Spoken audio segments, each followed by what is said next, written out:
Ndio Githinji asikie akiwa pahali yako. Sisi wewe Githinji tulikuchagua. Tulikupenda. Tukakupatia kura zetu zote. Ukakuwa mfalme. Ukafika pahali ukatusaliti. Ukatudanganya, ukageuka sisi. Ukahangaisha biashara zetu. Ukafuta watoto wetu kazi. Ukaharibu kila kitu. Ukaharibu masomo, ukaharibu matibabu. Sisi tukawachana na wewe. Sasa umefika pahali unatuma ile mtu yako ya standard 3. Anatukana sisi. Anatukana jamii yetu akisema sisi ni roho chafu. Alikuwa pale akasema Uhuru Kenyatta ni roho chafu.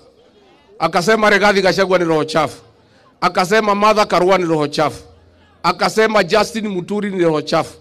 Akasema Linturi ni roho chafu. Ni matusi si matusi?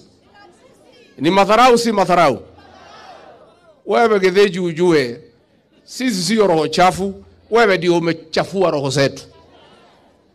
Na ndio utajua roho zetu zimechafuka mwezi ya 8 2027. Utajua roho zetu zimechafuka. Mimi